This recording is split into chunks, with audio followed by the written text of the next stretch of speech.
Welcome to Power Greater Than You, a podcast about recovery, hope, and transformation. Hosted by JD and Sean, we dive into life-changing stories, spiritual growth, and the journey beyond addiction, because the power to change is greater than you.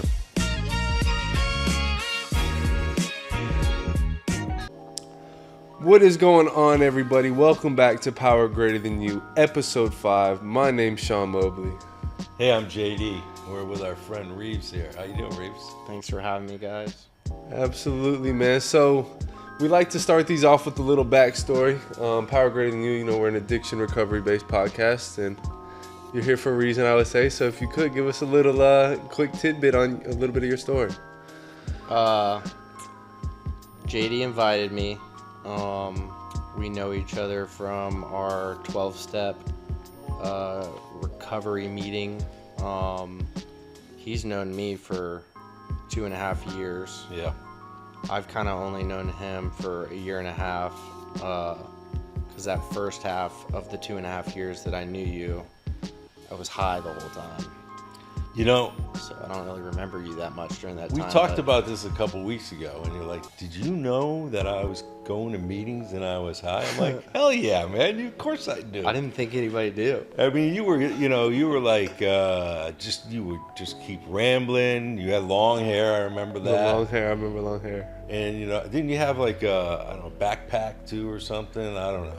But you were, there's a cast of characters in these meeting rooms. And I was one of them, and I still am. Yes, you are. But beforehand, it was...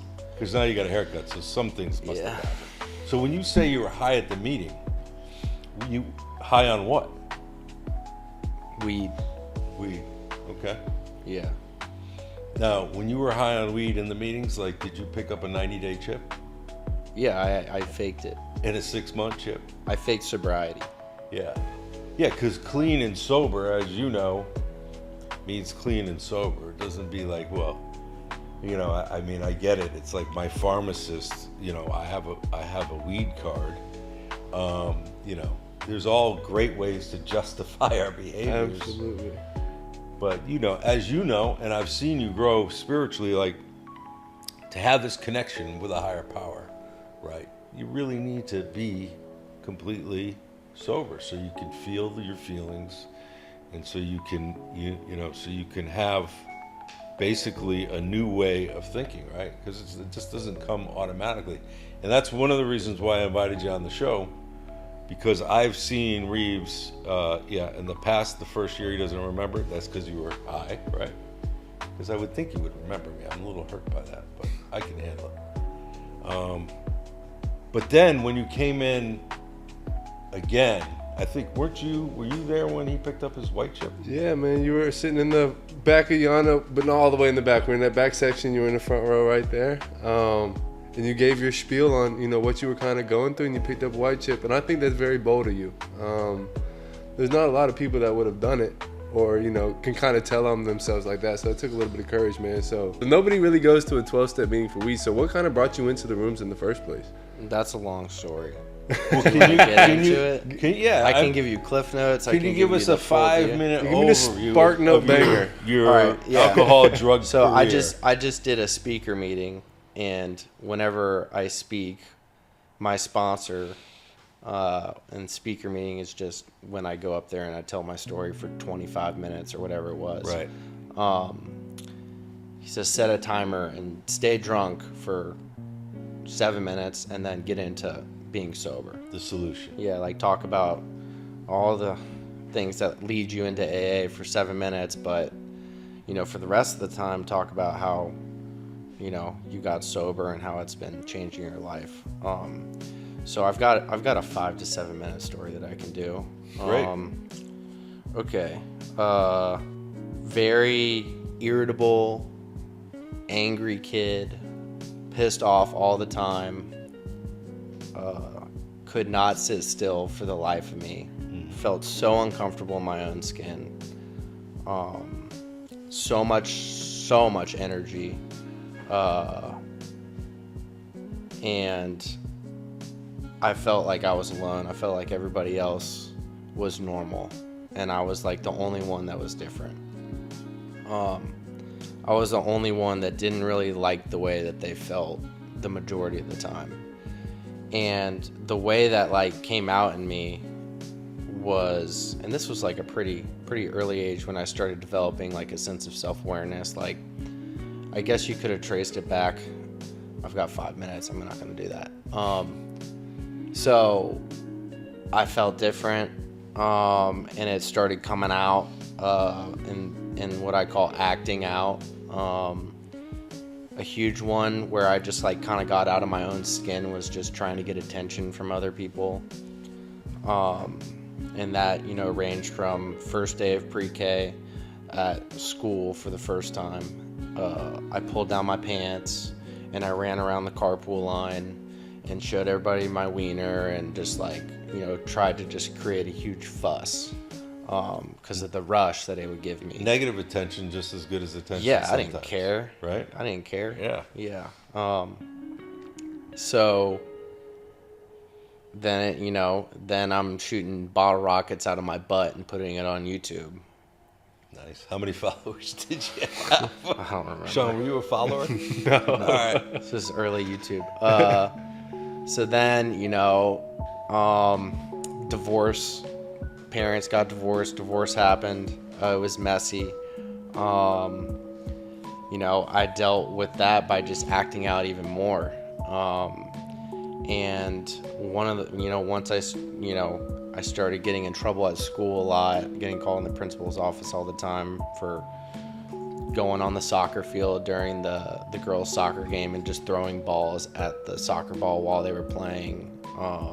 Just different stuff like that, like kicking people in the nuts just randomly. I just wanted things to be different, like inside of me, so I would do stuff and it would just, change the way that I feel. And I still do that kind of stuff sometimes. It's different, but I still do stuff like that. But once that school kind of had enough of me, they kicked me out or asked me to leave. I went to public school in the 7th grade, and then I found women for the first time, and then that took me out of my skin big time. So very early on, my parents were getting phone calls all the time. Your son's disrespecting my daughter. My daughter has a hickey on her neck, blah, blah, blah. She snuck out last night, and then that was all right, that's the last straw. So my parents sent me to the wilderness program in Oregon, and I was out. So at this time, before you went to the wilderness program, which is a cool I've heard other people go to it, were you drinking or doing drugs yet? No. Okay. No. All right. I was getting high on life. Yeah. Well, and being obsessed with women, don't want to use the word obsessed, but at an early age, the best way to escape is to be in this, in this realm of fantasy, right? Yeah. I mean, when you And it was on top of it, I knew I wasn't supposed to be doing that, especially at that young of an age. Yeah. So I was doing the wrong thing, trying to get away with it, getting a rush from that, and then girls, chicks, just whatever. So I come back or whatever, and then tell us about the wilderness program a little bit. I want to hear about this one. Because this is a lot of young people in addiction. Yeah. Go to these types of programs. This is not summer camp. It's pretty traumatic. Most people know that it's coming when it happens, so they come in the night and they probably heard stories like the ex-NFL players called transporters zip tie you, they put you on the plane, or they put you in the car and they drive you there and then they take you out or whatever. Me, I wasn't really aware of how old were you? I was 13. 13. I wasn't aware of how my parents how bad it was. And I was a terror, and when I got to the program, the wilderness program, all those guys, 16, 17 years old, they were all there for substance abuse. Just about. Most of them were, at least. So I was I'm not doing drugs. I'm not doing alcohol. Why are my parents sending me here? My actions were affecting them just as much as if I were using or drinking. But I wasn't aware of that, so my parents were oh, we're going to send you to this summer camp. It's going to be so much fun. I'd been to summer camps before, whatever, and just was like, okay, like I got to get away from them. I've just been grounded all summer. I'll go, whatever. You can go for a couple weeks. It's gonna be great. And then I fly out there, and my mom's like crying. I'm leaving. I'm like, what are you talking about? Why are you crying? Like, and then I get put in the car, and then I'm just like, oh, what's going on?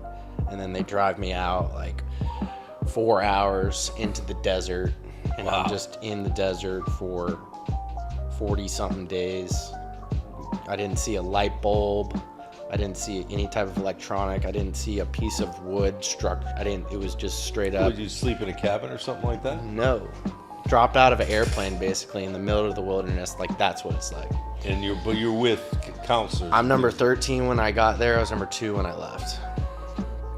Even like bathrooms, right? Don't you have to dig your own hole or something like that to use the bathroom? Or It's just in the wilderness. It's literally, there's nothing more than that. It's you're in the wilderness. You get a backpack, you get a ground pad, you get a tarp.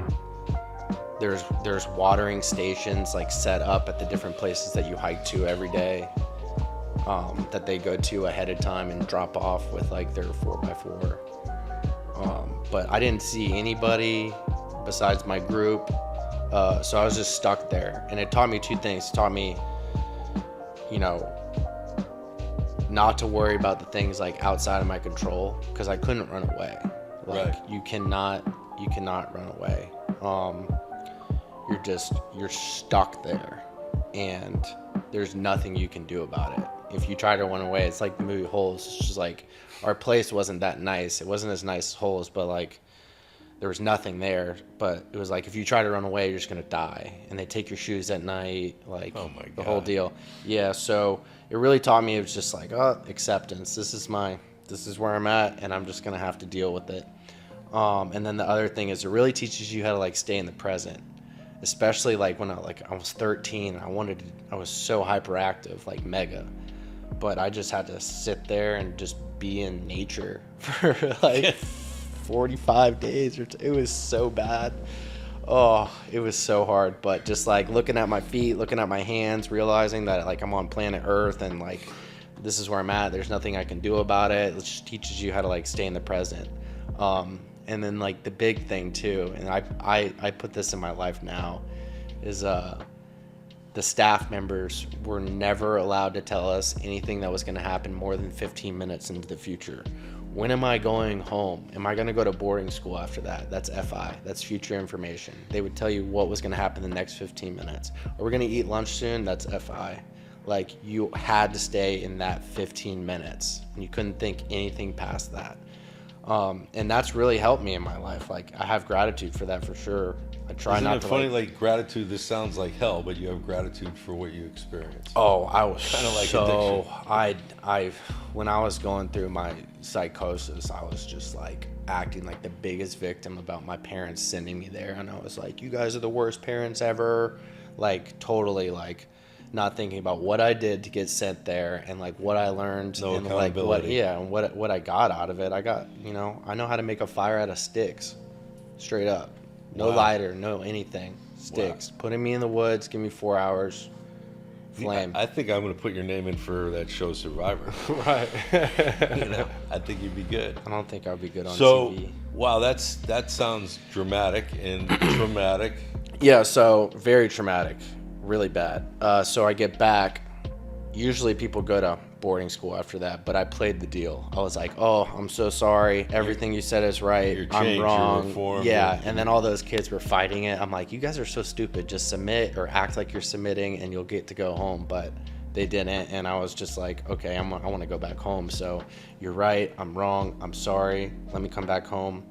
I love you. The whole deal. And then I get back home, and then at first I'm like, I gotta just like kind of walk on eggshells. And then 8th grade, senior year graduation, I still feel the same way. So senior year, 8th grade. When do you actually pick up? Okay, yeah. So cocktail 8th grade, I start getting like that again, and then my parents put me on Concerta or like Adderall or whatever. Yep. I'm 13 or 14 years old. I get really basically depressed. pharmaceutical speak. Yeah, I get really depressed, and then they put me on Lexapro to counteract that. So I'm just walking around like this, like all the time. And then I started learning how to like fake take it, and then like I was just screwed up. I just like, there's a bunch of other stuff in my story, like with sexual abuse and, you know, the Oregon thing and then the divorce and, you know, like stuff about affair that I don't really know about, like, and don't want to know about. So the way to make all that go away is to numb out. Yeah, and the drink, first time I do got drugs. the Bacardi and I put it in the water bottle and I took it to my graduation party in the 8th grade and then found it. Off button. This is chill. This is working for me. It's all going away. It went away so fast. It was just like a break. It was like for like 14 years, like I had been running and then finally someone was like, stop, just drink some water. I was like, what? That's a thing? Oh, it was just like the ultimate break. And I can smile about it now because I get that break from other stuff now. I still experience that break and I don't need to take a break as badly anymore. So I started experiencing that and then that was great. And then I, started, getting really into football and I was really focusing on getting a college scholarship, playing football in college. So, Monday through Friday, football, mess around at school, hook up with girls, football, and then games over on Friday night, blacking out, walking out in the morning to see if my car is there. When it's there, I'm like, I drove it home last night. Like, yeah. And then Sean, you did the same thing with basketball, right? It wasn't football, but you were. Yeah, drinking and drugging shit. I was doing cocaine before practice, after practice, It started, just like you said, practice all week and we play a game, you have an off night, right? And then it's like, I'm going to start here. Start on the off night. And then it's like, well, Tuesday nights are, $10 all you can drink. Let's do it Tuesday night too. And then let's add this night. And the next thing you know, you're drinking 6-7 days a week. But yeah, man, I relate to all that. And even the wilderness program, I went to a boarding school since the time I was 13. Oh, God. I remember, second day I was there, they brought me in, and there was a little room right before you got to the cafeteria, and it was a barbershop, and they sat me down. I had the Justin Bieber flip, all that, and they shaved my head. So, I relate to your whole story right now, so this is awesome. So, but yeah, man, so where did it go from there? So, it's fun in high school, womenized, and blacking out. So I got a scholarship offer to play at the Air Force Academy or Furman University. Awesome. I didn't think I would make it at the Air Force Academy, so I went to Furman. And then Furman, kind of like what you were just talking about, playing football, slacking off at class, girls, partying, whatever, just getting in trouble. Getting in trouble. And then, my freshman year, I got a DUI. I went to a Riff Raff concert, and there was just a ton of cocaine. And I snuck onto Riff Raff's tour bus, or just kind of walked onto it, and I was like, I need to talk to Riff, and I just said his first part of his rap name because we were on a first name basis, and I was just like, I just got arrested that night, whatever. So first DUI, that was like a big deal. I quit drinking for a couple months after that, and then you wanted to. You didn't have a problem. Yeah, because I wanted to prove, you don't just get a DUI and then start drinking right after that. Or for me, I don't do that because then you just got a DUI and you're gonna start drinking right after, you got a problem. It wasn't really even to prove that I could go without drinking for a long time. It was just you don't drink after you get a DUI because you're supposed to feel bad about it and you're supposed to repent about it, It's kind of like that sober January. It's like I tell everybody I'm going to be sober for the month of January. Nobody really cares. They make it through the first week. But you're playing mind games going, okay, so you went 60 days without drinking? Yeah, something like that. Yeah. So you got no problem. I got no problem. Bad luck that you got pulled over. Then alcohol violations at school. I was on a dry campus, and I was like, this school sucks. And then I'm drinking on campus and get pulled over by a cop, on campus. So I don't get a DUI, but, they're upset. And then my coach calls me, and he's like, we're going to take away part of your scholarship and give it to someone who deserves it because obviously, you don't want to be here that bad. And then I was like, dang, this school stinks. I'm getting out of here. And then I went to Stetson and played 2 years there. And then when I was at Stetson, new school, I'm going to, change people, places, things. Everything's gonna be better. DUI. So now you got 2. Yeah, so I quit double the time after that. I quit, for like 3 or 4 months after that. And you learned your lesson because 2 is, a lot more different than 1. Yeah. Thinking you'd learn your lesson on 1. Yeah, and it was sketchy too because I got that DUI while I was out on bail for the first one. So I had to be very secretive about it. Florida didn't know about it. The other one was in Georgia. I had to go back and turn myself in and do some time in jail there, a couple days. And then I came back here and then I got convicted of that one. So now I got 2 DUIs on my record. The external consequences are starting to add up. But I think, and you guys probably get this, I don't do consequences. It won't happen to me. Yeah. It can't happen to me. And then when it does, it's it's unfair. But the reality is my addiction does not do consequences. Yeah, so the same story, just drinking every weekend, blacking out, doing drugs. Our practices were at 5:30 in the morning at Stetson, so we're going to practice drunk and Drunk as fuck. Yeah, but the good thing about football is it's the best hangover cure. Just hitting people as hard as you can, it knocks the hangover out of you. So, Did you guys think you played better? Sean, did you think you played better by doing blow before you're gonna?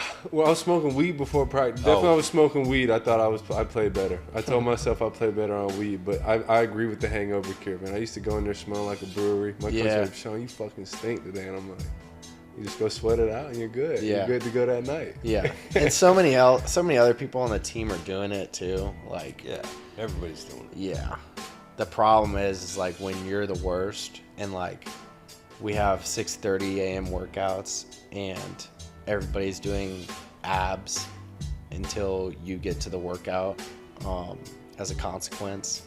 So they're all suffering because you're late. I remember I was on a moped with only my boxers on, hauling ass to my workout because I knew they were all just doing abs and planks and stuff like that till I got there, and I run in the room. I'm I'm here. I smell like alcohol, but yeah, then they start getting affected by it. But yeah, it was. This is step 1. Yeah, my life has become unmanageable. Yeah. You're going down the street on a moped. Yeah, boxers. but we're not even close but that's, yet. No, I know. When you said 7 minutes, that was about 10 minutes ago. I know. I can try to speed it up. I know you got an incredible story, but so the thing is, unmanageability looks normal when you're drinking and using. Things that we do or did was normal. It was no big deal. Yeah. So, graduate. That was college. Don't worry about it. Another DUI. That's when things started changing a little bit. So my 3rd DUI, I'm my lawyer's you got a problem, right? I'm yeah, I guess. I still didn't say that I was an alcoholic yet, though. Right. I wasn't ready to do that. I was an alcoholic because I only drank a couple times a week. And, when I would black out sometimes, I would get in the car. So I was the only difference between me and the person that is not an alcoholic is just when I drink, my autopilot makes me get in the car and drive it. Yeah. They call not an alcoholic. They call this denial. Yeah, not an alcoholic. Yeah. After that, I didn't drink for 3.5 years. That first year, I was looking at time because it's, the 3rd DUI within 5 years or whatever. Did they give you a nice little ankle bracelet and all that? It was. I had a really good lawyer. Okay. We should put his ad right there on the podcast. So for a year, basically, they're putting it off, and I was so stressed out. Is my life just gonna be over one day when he tells me come to court, go to jail, 8 months, whatever. So I couldn't deal with that, and I knew that I couldn't drink because every time I drank, I got in a car and I drove it and I got arrested. So Xanax every night, not even to get drunk or not even to get high or whatever. Just I needed to sleep because I couldn't deal with it. Yeah. There's a way to deal with it, but I couldn't because I hadn't done the work yet. So I got addicted to Xanax during that time. I started smoking weed because, I'd always been smoking weed, but I started smoking weed because now I didn't have alcohol. How was I supposed to sit with myself? Because So remember, you got a Lil Wayne t-shirt. yeah, Weezy Baby got me through it. So that 3.5 years is going by. I get into a relationship pretty early too, to help deal with, like, you know, I'm just putting stuff in the way of the work. Little band-aids here and there. Yeah. So that period, you know, of where I was not drinking and didn't replace that solution to my problem of wanting to turn it off with like a different way to turn it off, whether it was healthy or unhealthy. I just didn't have anything anymore. It went downhill really bad. I started developing psychosis, mania. I wasn't processing my emotions. I wasn't processing my problems. I was just avoiding. And it was piling up. It was like a really, really dirty room, or like a really messy, like, broken house, or like a car that had 30 different lights on or whatever. Like, it was just sooner or later, like, you know, the car was going to break down. Crash and the burn. Yep. So that basically kind of did happen. I was so out of my mind. I don't even know how to explain this, but like, I thought that like God was speaking to me with like the street lights. You know how some of them are blue because they've been replaced. I was following those around trying to find like basically like a treasure chest, and then I would tap, you know, on the iPhone it does suggested words. Yeah. I would just tap it and then say God was communicating to whoever I was texting. And I was just out of my mind. I was like thinking that, and I was like speaking to my family members like in a way that I'm so like still ashamed of and cringe at. Just like I would So it was say, like, is Marchman Act in the picture? Were you Marchman? yeah, acting? it's coming. Okay. So I'm like like it was. I'm like telling my dad, he just trying to hurt him by saying like anything I can think of, because I know he cares about me the most. So out of all the people, I can hurt him the most. So I'm saying like, I don't want you to be my dad anymore. Like, I want my stepdad to be my dad. Like, and then my mom, I'm like, you sent me to Oregon. Like, you don't care about me. But like, totally victim psychosis mania. I'm driving down the road one day. I see a cop on the side of the road.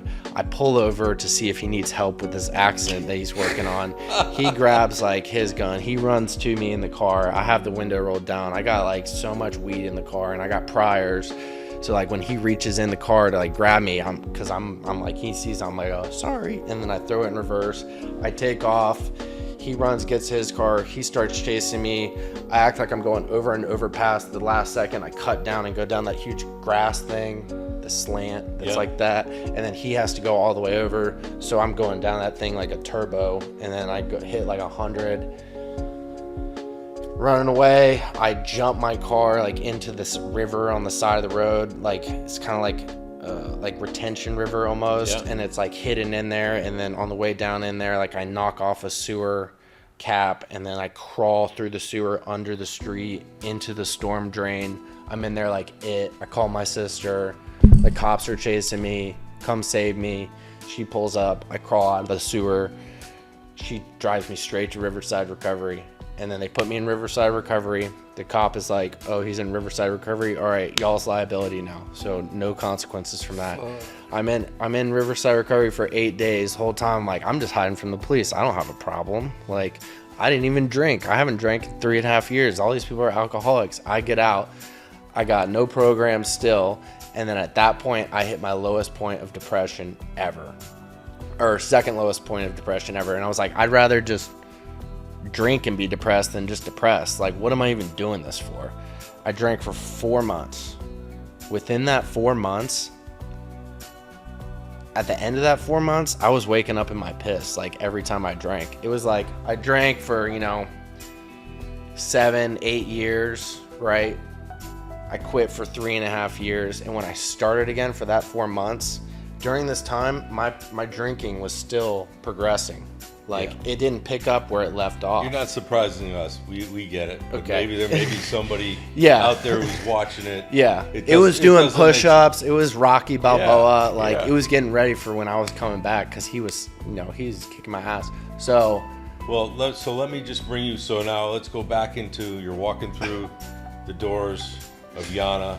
He was in a sewer. Hold up, we gotta yeah, go on a I'm little so bit. close to getting there. I wanna All talk right, about- so Riverside, whatever. So I'm pissed drunk. I wake up on the floor and I'm like, I can't do this anymore. I'm gonna die. And then I'm sober for like a week. And then I'm like, I want to kill myself. The drinking didn't work. The sobriety didn't work. What am I gonna do? And I just heard God in my head, go to Yana, which is a 12-step recovery program that's like 2 blocks away from my house.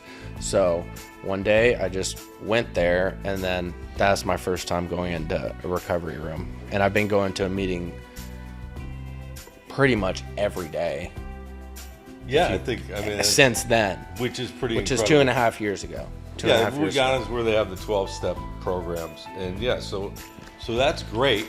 I really appreciate that part of the story. Step 1, there we go. Yeah, it sounds like you're powerless. We're not even there to. We're not oh. even done with step 1 yet either. It's kind of the reason I'm here to talk about that next year where I still wasn't ready to let go. Right. All right. Well, so let's talk about how you're going to meetings and you're getting high. Yeah. And things are. I think you told me you made it to like the 8th step. Yep. And all of a sudden, a thing called a conscious started Yep. kicking in. Yep. So why don't you tell us So, about that? if they told me on that first day that I could not go to that specific 12-step recovery program if I was high, I'd be dead right now. I would have never gone. I wasn't ready. Yep. Even after all that, even like trying to figure out, should I shoot myself like this, like those consequences weren't even enough yet. Like, I wasn't ready to stop smoking weed. You can't take away my alcohol and my weed. How Yeah, am I mean, gonna well, deal so with that? listen, the reality of it is, to be a member of this 12-step program, you just have a desire to stop Yeah. drinking, yeah, a yeah, desire to yeah. stop. So whether you're smoking weed or not, as we're finding out later, it just didn't work. And I haven't met anybody where it does work. So yes, I get what you're saying. And so as long as you have that desire, anybody, like, feel free to come in drunk or high, whatever works for you. Yeah, I didn't know anything about the steps up there. I didn't even really know what I was doing there. I just knew that what I was doing wasn't working, and I wanted to die. I didn't care whether I kept drinking or not. I didn't care whether I stopped smoking or not. Like, it was more about just like, I've just tried all these things Survival. before, and I'm just like, I'm gonna go there and see if something works. And then everybody in there was just like, we're alcoholics, we don't drink, like, this is the solution. And I'm like, okay, I can do that. I'm not gonna stop smoking weed, but I can do that. Yeah. So for a year, I went and I sat in the back pew, and I didn't do anything anybody told me to do. I would get to the meeting late so that I wouldn't have to talk to anybody, because half the time, Intentionally, it wasn't by chance. It was like, I think you said 12:03. I remember. yeah, I'm like, oh, here the meeting comes starts this at guy 12. I'm high, so I'm kind of like, and then like, I also like on top of that, I didn't want to like do what you guys were telling me to do, So I would get there intentionally late. So sometimes I wouldn't even have to introduce myself at the beginning of the meeting. And then right before the Lord's Prayer at the end, so like 12:59, I'm standing up and I'm walking out and I'm, going home. And I'm just doing that every day. And I had a sponsor too. I was talking to him on the phone. He wasn't asking me on the phone every day, like, hey, have you been smoking weed? Because I was just like, Yeah, no, you're not going to tell him that. yeah, he didn't ask. Yeah. Yeah. So I'm doing that for a long time, and the great thing about that is like,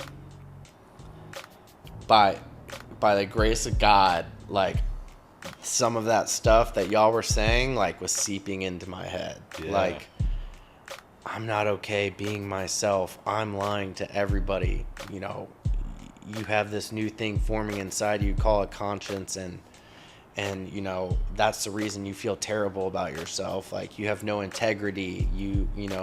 Where's your dignity? Like, everybody's like, oh, this is working, this is great, my life is so much better, I feel so much better. I'm like, what the hell is wrong? Like, why is it not working for me? Because I'm high the whole time. Like, Right. So this period of time where I was like actively drinking, using, I'm going backwards, right? Mm-hmm. And then I start going to the 12-step recovery program, and I'm starting to go forwards a little bit.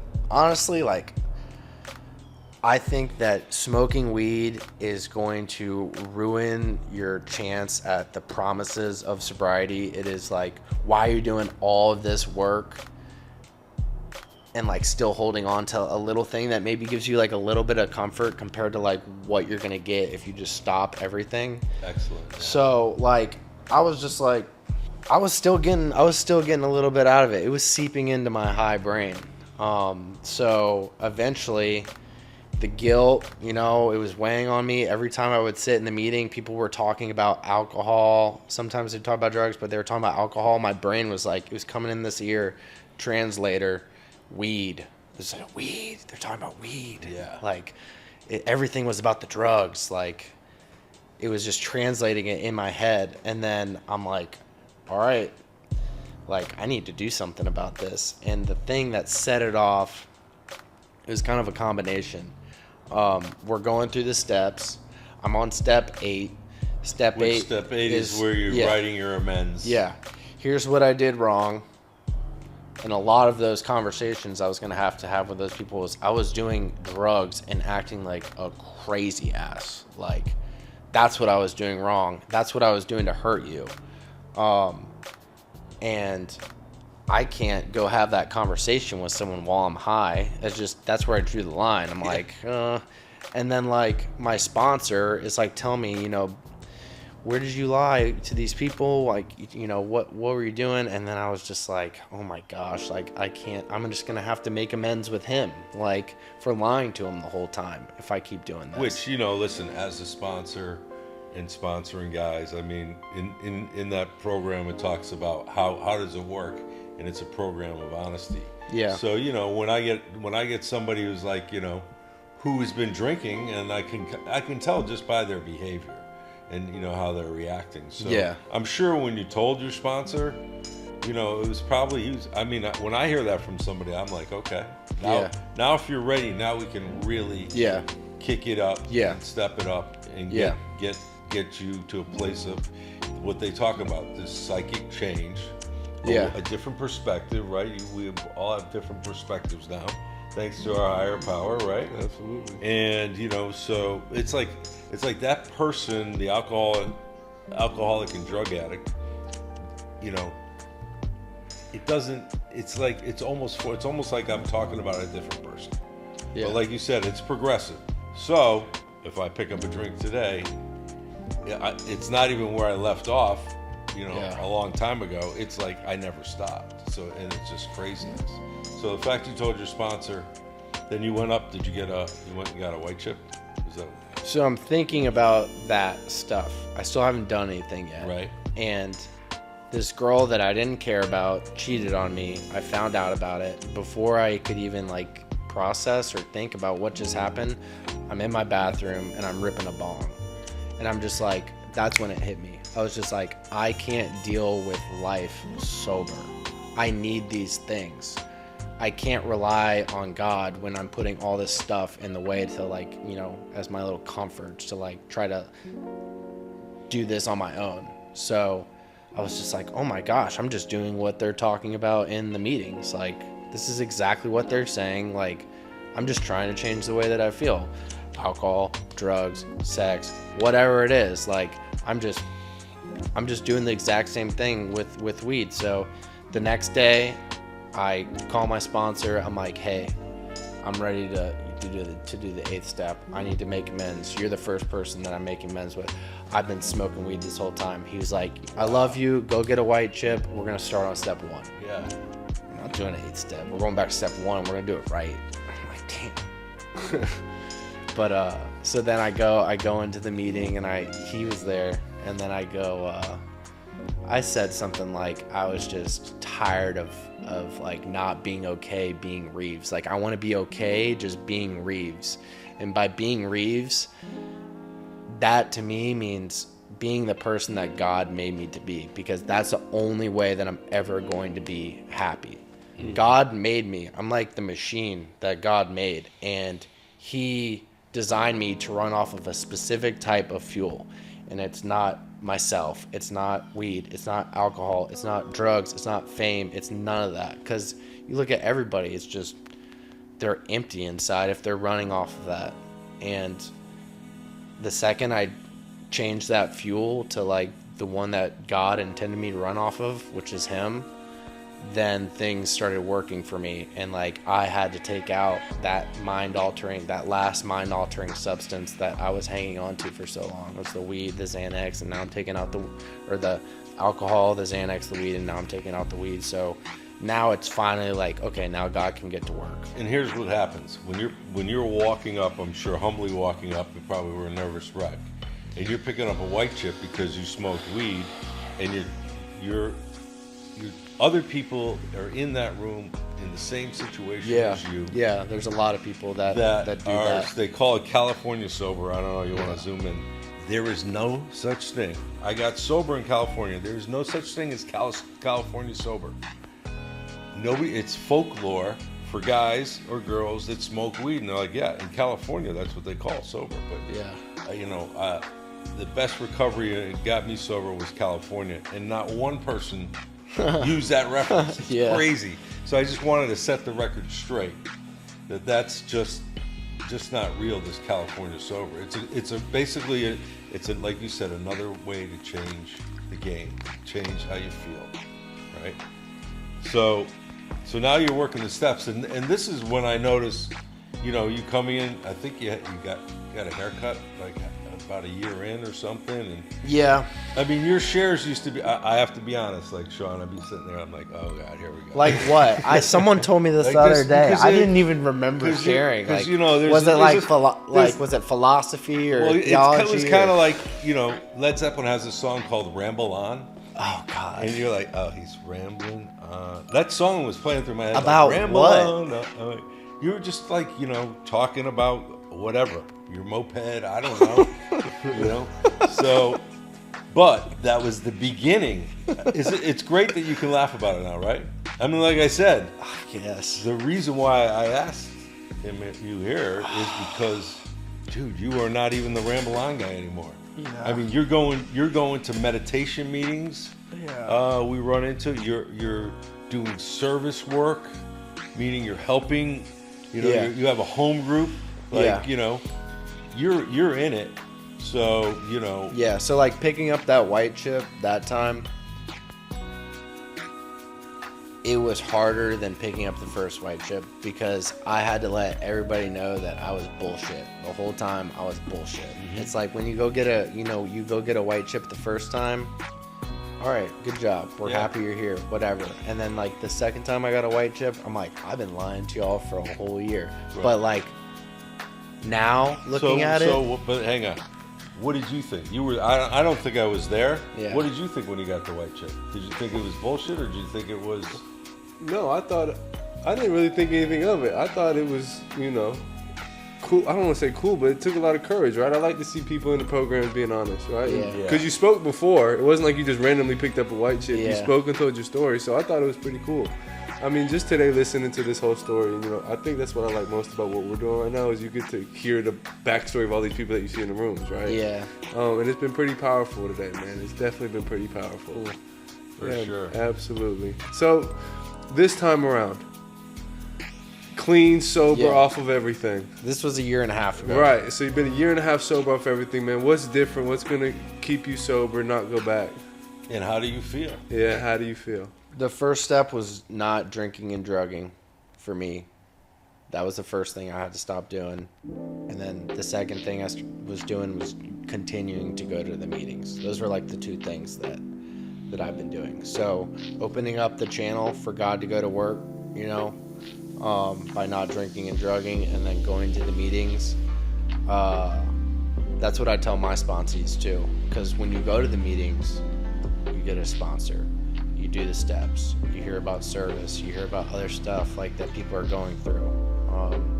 You hear about what works, you hear about what doesn't work, you hear that, you know, your story told out of other people's mouths. Like that's where, you know, all that stuff happens. So some people will say like, oh, don't drink and drug and just go to meetings. Like There's think, no solution in that. yeah, but I say that because I know if you're going to meetings a lot and you're not drinking and drugging, that's gonna seep into your head eventually, and you're gonna start doing what all these people are talking about. Maybe if you're not on your phone the whole time, or like you're smoking or doing kratom at the meeting or whatever, then it might not work. But like if you're not drinking or drugging and you're going to meetings, you're gonna hear the solution and you're gonna start doing it. And all these books, right, for these 12-step programs. One thing we named it Power Greater Than You. The one thing that these programs talk about is it's not about quitting alcohol. It's not about quitting drugs. It's finding a power greater than you that can protect you from you. Yeah. And it sounds like you found it. Yeah. And like for me, I don't know for you, but like I could lose it really easily. Like my ego could come in and I can lose all that very simply by just being myself. Absolutely. Every day you gotta wake up, pray, make sure my shit's together. Yeah. Do my readings, talk to other people. Thank God for this place because I have people. I like to isolate. Yeah. So I guess like one last question I have for you. You're a hyperactive guy as a child, and for me, I'm like the complete opposite. I always wanted to be alone. I wanted to isolate. So now in sobriety, being this hyperactive person, what do you do for activities to keep yourself stimulated in a way? Every morning when I wake up, I get in my ice bath, and That's awesome. I sit in there for 12 minutes and meditate to kind of counteract like my crazy brain that right as soon as I wake up, it's just psst, Right. and that's just like sit in it, sit in the pain, sit in the discomfort, look at the back of your eyelids and breathe. And like it's ingrained in my system now. I've been doing that for over a year now, so that's been helping me a lot. And then right after that, I spend an hour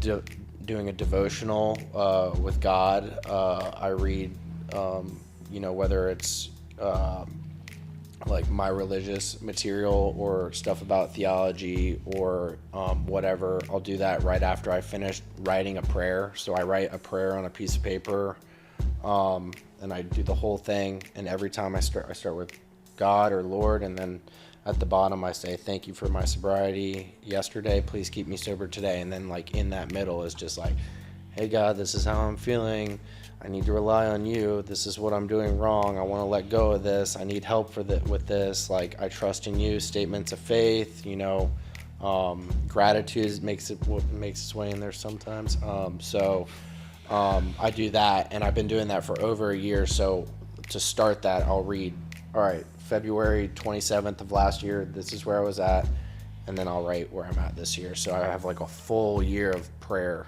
and every day I look at that. So then after that, work out, go to the meeting, and then I devote a ton of my time to like helping other people.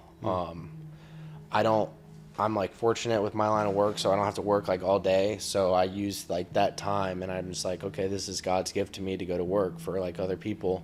So I do jail meetings. I go to Falkenberg every other week or something like that, and then I minister the program and in sobriety to 30 inmates that are on a substance abuse program. So that's I do awesome. That, and that's like so like that helps me. I've got sponsees, so I work with them a lot. I'm the treasurer of my noon recovery meeting. I chair on Wednesdays. He made me do the meditation meeting now, so now I chair. I asked him if he would chair the meditation. Yeah, for 1 week, and now I've got it for eternity. Yeah, I stay super busy, but like trying to do the right things, but I also make sure I take time to like slow down and chill out. But yeah, and then in the meetings, like I find guys come up to me a lot and they're like, hey, like I did the California thing too.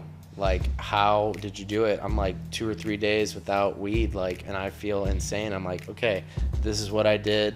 This is how I felt. You know, you're doing exactly what you need to do. I have a sponsee that chased me down in the parking lot, and he was like, dude, what you just shared at the meeting, that's exactly what I'm doing right now. Like, I'm like, okay, I'll be your sponsor. Like, let's do this thing. Awesome. So yeah, I get a huge opportunity to like be, you know, uniquely qualified to like help the next alcoholic or drug addict, because that's me. And I'm not upset at God anymore for being an alcoholic and a drug addict, because the one that's not a drug addict and alcoholic, like, he can go volunteer at the soup kitchen. Like, I can go like in front of 30 inmates and talk to them about like a common problem that we all have. They're not going to listen to someone that's not like a drug addict or alcoholic. I'm uniquely qualified for that. So now, like, I've turned the pain into a purpose, you know? I like that, purpose into into purpose. So it's awesome, you know. I'm able to be so much more useful to other people. But it's so much about just taking care of my own ship, because if my ship isn't seaworthy, I'm not going to be useful. I'm going to be running into everybody else, you know. So it's really important for me to continuously take inventory, make sure that, you know, my car, my ship, or my house is in good order so that I'm useful to other people. And it's like, it's not all like peaches and rainbows or whatever. Like, you know, you've been sober for a long time, or, you know, however long, and one day at a time. yeah, and I'm sure that you have stuff that you deal with too, and like. Well, when I hear you say all the things you do, I'm like, you know what? I could step up my game a little bit. Absolutely. Yeah. So like the serenity prayer, you know, grant, you know, God, active ingredient, first thing in the prayer. So I need that, my higher power. Grant me the serenity to accept the things, you know, I cannot change, the courage to change the things I can, and the wisdom to know the difference. Like, serenity comes. Like, that's like, it's almost like the output of joy. Like, I go inward, and everything I need, like, I can find serenity in complete chaos. And, you know, by doing all those things that you mentioned, right? I see you in the meetings, and I'm like, hey, man, that guy's chill. That guy is chill. I cannot believe the Reeves that I know today from the Reeves I knew a year and a half ago. It is beautiful to see you like this, and it is amazing to hear your dedication to recovery. It's awesome. It means a lot. Yeah. I love you, man. I know we say that a lot in the rooms because it's the truth. I mean, this is, you don't have to say you love me, but I love you, and you're doing so good. Thanks. The first time, too. yeah. Oh, you said it. The first time he told me that, I cried. But yeah, man, it's my mom used to call me a habitual liar, and I like what you said earlier. You know, I wasn't lying. I didn't tell y'all anything. Yeah, you know, I'm not a liar. I didn't tell y'all. Yeah. So before we close this thing out, man, I think JD had you guys prepare 2 truths and a lie. Yeah. And we'll see if you guys can guess each other's lie. Yeah, we know each other pretty well. So I'll start off. I'll give you 2 truths and a lie. Basically, you have to figure out what the lie is and what the truth is. Okay, go ahead. Okay, all right. So let's see. I got sober at 53. I'll give you all 3, and then you can tell me which one's the lie. You can tell me how old you are now? No, I said I got sober at 53. I know, but how old are you now? It's irrelevant. Okay. All right. Let's see. I was a professional opera singer. Let's see. I didn't think I had a problem with drugs and alcohol till I was about 25. About 25. Can I guess? Yeah, go ahead, guess. Opera singer. Wrong. I was an opera singer. Ah. So here's the deal. Your song earlier was terrible. I know. I was doing some LL Cool J. But here's the deal. So I kind of have you guys on a technicality. Like, when I was 12, my piano teacher was doing La Boheme opera, and they needed some singers. Yeah. And so at the Bushnell, which is like the Straz here in Tampa, and I got paid $20. So technically, if you get paid to do something like sing opera, yeah, you're a professional opera singer. Okay, yeah. So I agree with that. That's wrong. So what's the incorrect? That's true. So what's the? You went so long on about your 23-year-old alcoholic realization, so I feel like it's the 53 thing. Wrong. That was the point. You tricked me. I tricked you. Yeah. So yeah, I got sober at 53. I'm 61. When did you realize you had a problem? Not until 52 and 3/4 of a year. Dang. I never thought I had a problem. Hard head. Never thought. Not me. I'm not an alcoholic. Yeah. I'm not a drug addict. Thank God I did step one. So yeah, so no, that's which is That's basically good. You we tricked me. admitted. I didn't trick you. You went on for so All right, long so about that. go ahead, part, trick like- me then. Let me see if you can trick All right, me. All right. The 12-step meeting is the reason that I'm sober today.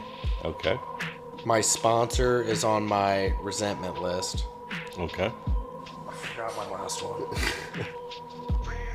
Well, go ahead and look it up on your phone. Yeah, let me redo that. It's probably usually you can always remember the truth. Because You I can't changed. remember the lies. I changed one. All right, so go ahead. Whatever you got on your phone there, go ahead. I changed one because you tricked me, so I wanted to be. All right. Well, let me just say one of them for sure is true that you have a resentment towards your sponsor. That is true. Gosh. Because I always say, what do I say, Sean? If we're doing Okay. a 4-step, if you don't have resentments towards me, I'm not Okay. doing a good job as a sponsor. So that's true. The last one was I knew that I was an alcoholic before I got sober. So I knew I was an alcoholic before I got sober. Resentment towards your sponsor. Resentment towards my sponsor, and God keeps me sober.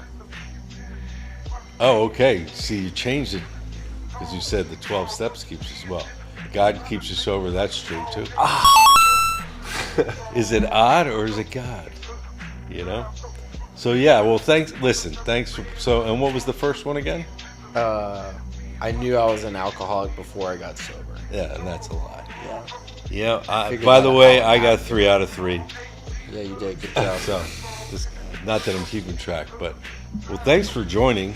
It's Yeah. been a real pleasure, man. Yeah, it's been awesome to hear your story, man. Especially a young guy who plays sports as well. I appreciate somebody, who I can, relate to on their story. And there was a lot of powerful things said today. So we appreciate you coming on and being honest and not only letting us hear your story, but, the viewers who are now going to be able to relate. It's been absolutely incredible. And if anybody is struggling with addiction, or knows anybody that's struggling with addiction, please feel free to reach out to us across all social platforms. And as well, there'll be the helpline right here for addictions. You can give them a call. Make sure y'all like, comment, subscribe, follow us on socials. And thank you guys for watching Power Greater Than You. Thank you. We'll see you next time. Thanks, Reeves. Thank you, guys. Thank you for tuning into Power Greater Than You. Your support is helping all of us grow closer to a power greater than ourselves. If you or anyone you know is struggling with addiction, don't hesitate to reach out. Help is on the way. Together, we're all getting closer to a power greater than ourselves, one step at a time.